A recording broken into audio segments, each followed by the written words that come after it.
auditeurs et téléspectateurs de la radio et télévision Tambara, vous pouvez désormais suivre votre chaîne de télévision préférée Tambara sur le satellite BadrSat 7, angle 26 degrés Est, fréquence 11010, polarisation verticale, symbole REC 27500.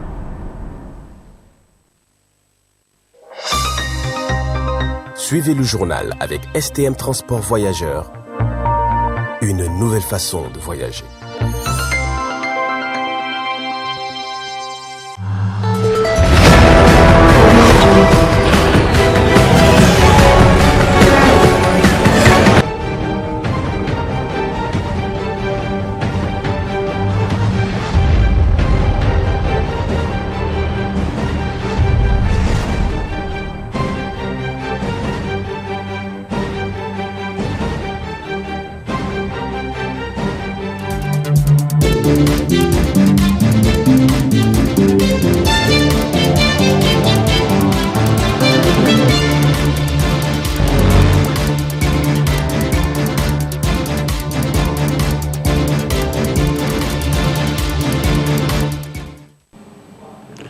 Bonsoir messieurs, dames, très ravi de vous retrouver dans cette grande édition d'information de ce 10 avril 2025 sur la voie et le miroir de la femme. L'administrateur délégué de la ville de Niamey, le colonel Soumane Grantier, a effectué une série de visites sur les grands chantiers de la région de Niamey pour constater de visu l'état d'avancement des travaux et donner des instructions pour le respect du délai imparti. N'est-ce pas Ibrahima Isaac Abdelkader? Cette sortie de l'administrateur délégué de la ville de Niamey, colonel Soumana Aboubakar Garanké, ce 9 avril 2025, s'inscrit dans le cadre de vérification de l'état d'avancement des travaux du projet de réalisation des ouvrages de drainage, collecteurs, caniveaux et chaussées drainantes, chaussées bitumées dans le volet reconstruction dans la ville de Niamey. Des travaux qui vont concerner les 5 arrondissements de la ville. Niamey-Niala, boulevard Buhari, école Galaxy, a constitué la première étape de la visite, longue de 2257 mètres. Les travaux de terrassement finis de PK 0 plus 825 au PK 2 plus 257 et en cours du PK 0 825 au PK 0 plus 00. Les travaux de mise en œuvre de la couche de fondation fini du PK 0825 au PK 1 plus 700. La deuxième étape de la visite nous a conduite au quartier Bobiel, précisément la voie station Ola Pharmacie Gowal, où les travaux de terrassement en cours avec un état d'avancement de 90%, les travaux de corps de chaussée à 12,82% et les travaux de mise en œuvre de la couche de fondation fini du PK 00 au PK 400. La troisième étape a été au niveau du rond-point de la francophonie où la saison pluvieuse a toujours constitué un calvaire pour les riverains, mais aussi pour les automobilistes. L'administrateur délégué a constaté le démarrage des travaux de caniveaux et en a profité pour s'adresser à la presse. Il viendra que l'année passée, pendant la saison hivernale, nous avons déploré l'état de dégradation des routes. Nous avons déploré le fait que les eaux ne se drainaient pas sur certains axes. Et donc c'est une réponse que nous avons trouvée par rapport à ces défis, notamment à travers le PUDIREM, qui est un projet pour le développement urbain. Donc à travers ce projet, nous avons identifié tous les points critiques que nous avons déplorés l'année passée pour leur apporter une solution. Et ce sont ces chantiers qui ont démarré par la grâce d'Allah et que nous sommes venus visiter aujourd'hui pour le bonheur des populations, en espérant que d'ici la saison pluvieuse prochaine, nous n'allons plus connaître les calvaires que nous avons connus l'année passée. Donc vraiment l'état d'avancement des travaux est satisfaisant et nous osons espérer que d'ici là, nous allons trouver vraiment des chantiers finis et réceptionnés pour le bonheur des populations de la ville de Niamey. Et c'est le lieu, comme j'ai dit, de remercier le PUDIREM parce que c'est des programmes d'urgence qui ont été diligentés par les plus hautes autorités de ce pays pour permettre à ce que la ville de Niamey puisse avoir quand même des chaussées, des routes praticables pendant la saison pluvieuse. Donc ce sont des travaux qui devaient se faire en 3 ans, qui ont été ramenés en 1 année en travaux d'urgence au profit de ces populations. Et donc ce que nous avons connu l'année passée a trouvé une solution. Et comme je l'ai dit, Inch'Allah, d'ici la fin de la saison pluvieuse, vous allez voir que ces tronçons-là ont été réceptionnés, Inch'Allah. Nous lançons un appel à la population. Il vous souviendra qu'il y a eu un communiqué de la ville de Niamey pour appeler en fait, la population à collaborer et à libérer les emprises de ces routes qui sont les leurs. Ces routes, on les fait pour eux, ce n'est pas pour quelqu'un d'autre que nous sommes en train de faire ces routes. Donc ils doivent tenir compte de tout ce qu'il y a comme réglementation pendant les travaux et aussi après les travaux, parce que ce sont des joyaux qui doivent s'entretenir. Donc nous comptons sur eux pour un entretien quotidien, notamment au niveau des chaussées drédantes où il y aura des caniveaux, il y aura des pavés. Ces pavés-là doivent être entretenus et nous y verrons, Inch'Allah. La 4e étape a été la voie quittant le rond-point Barré au boulevard Tanimoun, longue de 920 mètres, où les travaux en cours d'avancement à 60% et les travaux de corps de chaussée à 14,94%. Et concernant la mise en œuvre de la couche de fondation finie du PK 0 au PK 275. De l'école Mamar, toujours allant au boulevard Tanimoun, a constitué la 5e étape de la visite de l'administrateur délégué de la ville de Niamey, longue de 272 mètres, où les travaux de terrassement en cours sur toute la section du PK 00 au PK 272. État d'avancement à 85%.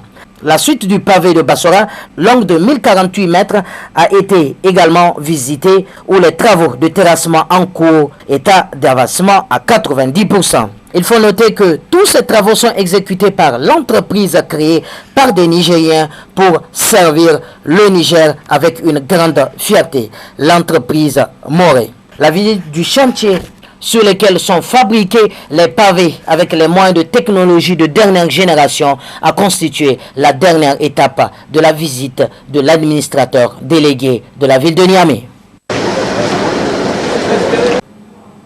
Encore avec la ville de Niamey, avec cette visite surprise de l'administrateur délégué chez certains établissements de la capitale pour leur faire part de certaines mesures prises par son entité qui consistent au versement du moindre centimètre carré utilisé hors de leur cadre de vente.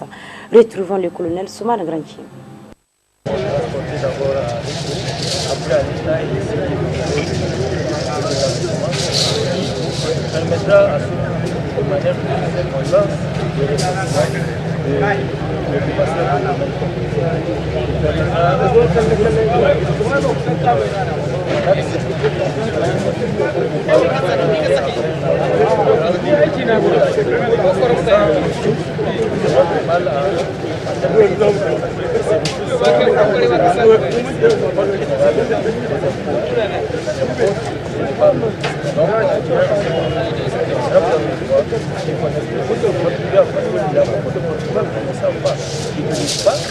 Pas de quoi il s'agit. Donc c'est notre devoir de municipalité de les éclairer sur ce code général de transport, ce qui dit et ce qui se donne comme droit au niveau des cultures.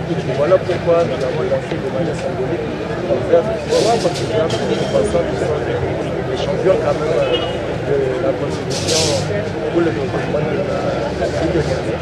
Et nous avons choisi de manière symbolique. Ça ne veut pas dire qu'il n'y a pas d'autres contributeurs. Sachez qu'on va faire la sécurité. Nos agents, ils vont tout le monde reste dans ça. Oui, leur collaboration est importante. Voilà pourquoi il faut qu'ils donnent accès aux agents de la ville, agents d'établissement. Vraiment, ça, ensemble, ils vont faire les mesures ensemble, ils vont vérifier ensemble qu'est-ce qui leur est dit. Et ça leur permettra après de contester ou bien d'accepter ce qu'on a imposé. Parce que le problème, souvent, quand ils ne participent pas, et qu'après un avis de pression et nous, ils nous contestent, et après, ça nous fait travail supplémentaire pour nos agents.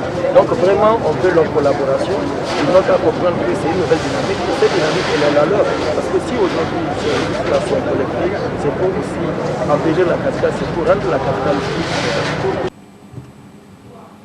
Le comité exécutif de l'Union des étudiants nigériens à l'université de Niamey a procédé ce matin à la marche pacifique suivie d'une scène de simulation du mouvement tragique du 10 avril 2017 ayant causé un dégât conséquent, notamment la disparition tragique de Kelumi Malabagle. Laoulkan Abdraman sur les images d'Abdraman Kantama. 10 avril 2017, 10 avril 2025.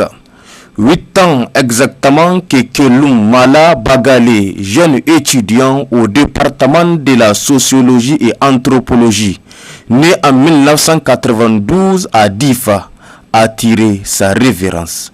Suite aux affrontements violents opposant les étudiants de l'université Abdou Moumouni de Niamey et les forces de l'ordre. Un jour historique dans un combat tendu et abracadabrantesque.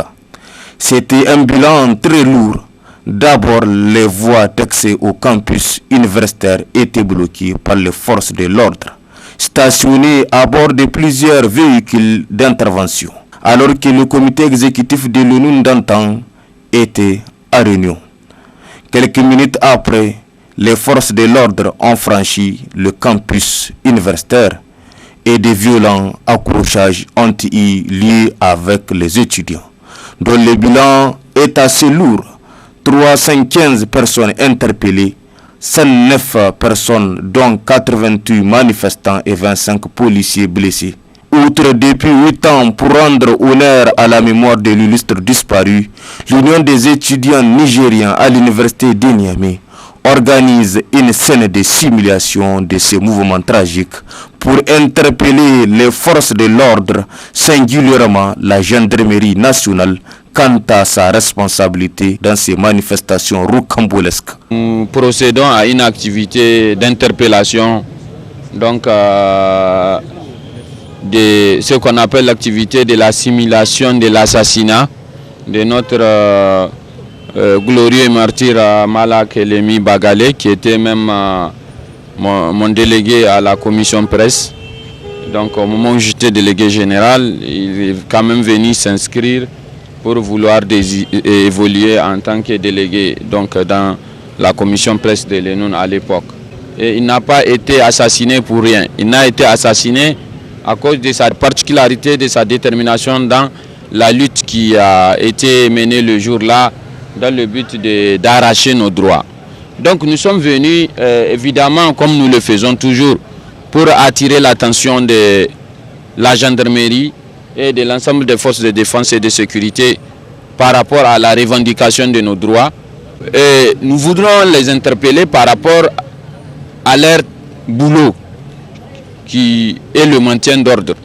Parce que le plus souvent, en cas de maintien d'ordre, il y a toujours des exactions, et que ces exactions-là font des victimes dans le rang des paisibles citoyens qui revendiquent leurs droits. Et nous voudrons les interpeller pour qu'ils chassent que même dans le cadre du maintien d'ordre, il y a des droits qui s'exercent. La dignité humaine doit être respectée dans n'importe quelle circonstance et que jusqu'à preuve du contraire, nous n'avons pas eu de justice, justice n'est pas rendue pour ces camarades. Ce qu'il faut rappeler à ce niveau, ces manifestations avaient comme objectif la revendication des droits fondamentaux des étudiants, notamment le paiement des bourses, des aides sociales et la finalisation de la construction de plusieurs infrastructures scolaires. On peut noter également l'exclusion de certains étudiants, notamment 2 membres du comité exécutif d'antan, en attendant le 16 avril pour la marche de recueillement afin d'implorer Allah qu'il repose l'âme du défunt en paix. La page internationale dans cette édition d'information sur la voie et le miroir de la femme. Manifestation spontanée devant l'ambassade d'Algérie à Bamako. Plusieurs organisations de la société civile ont manifesté leur mécontentement suite à la destruction du trône des femmes. N'est-ce pas la RTB pour ce reportage? C'est sous un soleil de plomb à plus de 40 degrés à l'ombre que des dizaines d'organisations, mouvements et associations sont venus protester contre la destruction d'un drone de l'armée malienne par l'Algérie. Dans une déclaration, les organisateurs ont rappelé les efforts du Mali pour l'accession de l'Algérie à l'indépendance. Et en outre, ils estiment que rien ne justifie l'acte d'agression d'Alger à part une volonté de protéger les terroristes qui perturbent la quiétude des Maliens. Nous demandons aux autorités algériennes la retenue et de ne pas s'ingérer dans les affaires internes du peuple malien. Le problème malien doit être résolu par les Maliens à travers le dialogue entre les Maliens. Et c'est la démarche du gouvernement.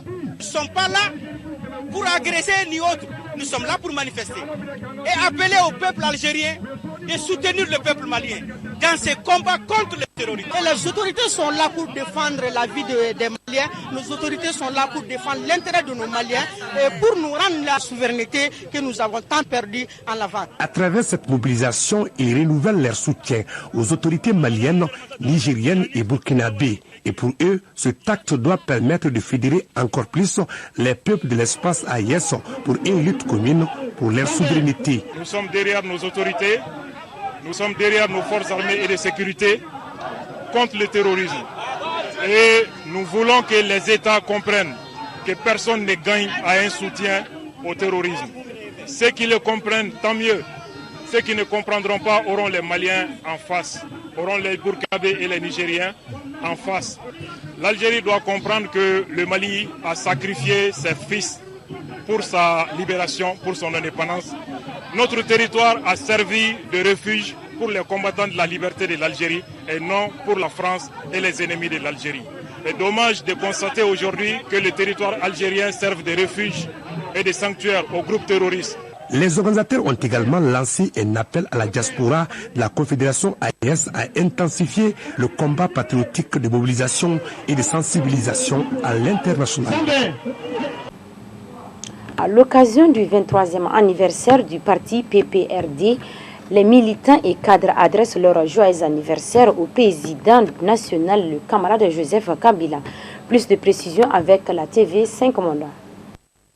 Lundi, le PPRD célèbre son 23e anniversaire, sans son président et fondateur, Joseph Kabila, en exil en Afrique du Sud.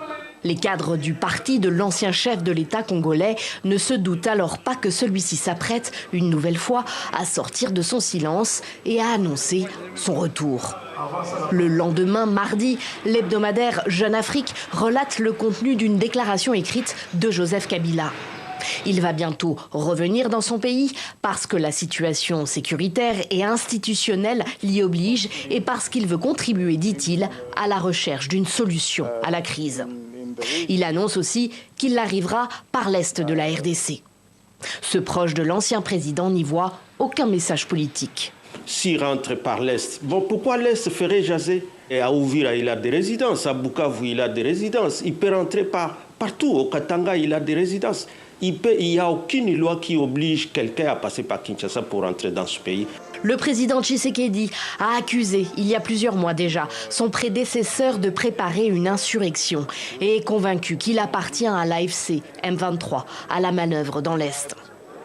L'annonce de Joseph Kabila coïncide avec la fin, mardi également, des consultations initiées par le pouvoir en vue de former un gouvernement d'union nationale.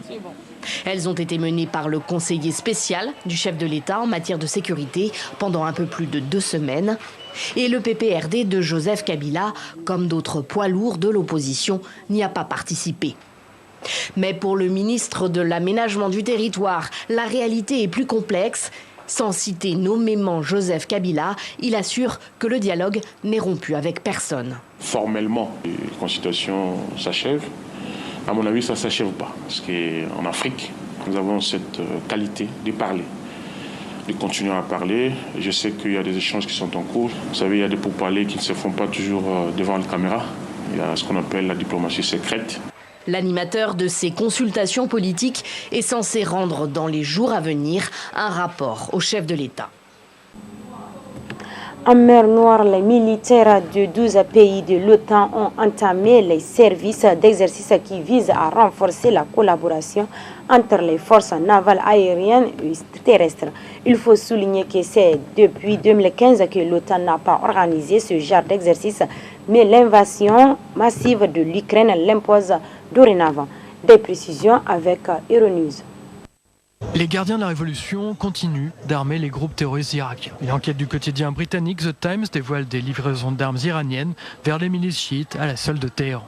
La République des Mollahs aurait transféré des nouveaux missiles à ses proxys en Irak dans le courant de la semaine dernière, alors qu'une des escalades semble à portée de main suite à l'annonce de négociations au sommet ce samedi dans le sultanat d'Oman. Dans l'arsenal envoyé par le département aéronautique du corps des gardiens de la Révolution, il y aurait des missiles sol-sol dont le rayon d'action peut atteindre Israël et l'Europe, des missiles de croisière et des missiles balistiques. Le journal britannique, qui se base sur des sources de renseignement régionales, affirme que les groupes terroristes irakiens n'ont jamais reçu d'armes aussi destructrices. The Times cite également une source diplomatique qui affirme que le désarmement des milices chiites, annoncé ce lundi par l'agence Reuters, n'est qu'une ruse. Certains experts estiment que ces armes sophistiquées envoyées en Irak ne sont pas forcément destinées à être utilisées par les milices chiites, mais plutôt à être entreposées ailleurs qu'en Iran pour qu'elles ne soient pas visées par des frappes américaines futures. En Iran, par le biais du président, on tente de se montrer conciliant et ouvert à la diplomatie. À Téhéran, à l'occasion d'un événement pour marquer la journée nationale de la technologie nucléaire, le président iranien a relayé aujourd'hui les messages de l'ayatollah Khamenei. Non seulement il est favorable à l'arrivée dans son pays d'investisseurs américains, mais il confirme que les pourparlers auront bel et bien lieu. Nous négocierons et comme l'a dit le guide suprême, les discussions seront indirectes. Nous le ferons avec dignité et la tête haute et nous fournirons toutes les garanties nécessaires pour prouver que nous ne cherchons pas à obtenir une bombe nucléaire. Les États-Unis ont déployé au moins 6 bombardiers B-2 dans l'océan Indien. Cet avion furtif peut transporter des bombes GBU-57 de 14 tonnes. Surnommés Bunker Buster, ces engins de destruction sont capables d'atteindre les installations nucléaires iraniennes construites en profondeur. Les installations d'enrichissement d'uranium de Natanz constituent la cible principale. Messieurs, dames, c'est ici que se referme ce 20h15 sur la voie et le miroir de la femme. Restez accompagnés de nos programmes. Bonne soirée.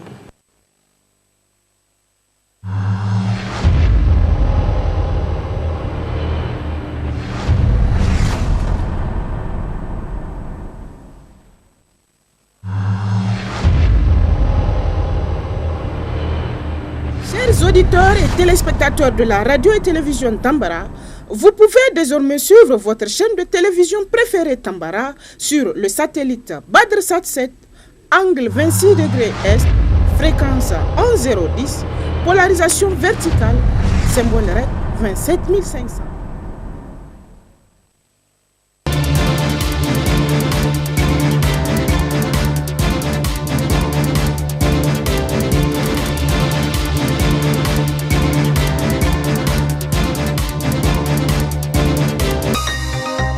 Ce journal vous a été présenté par STM Transport Voyageurs. Une nouvelle façon de voyager.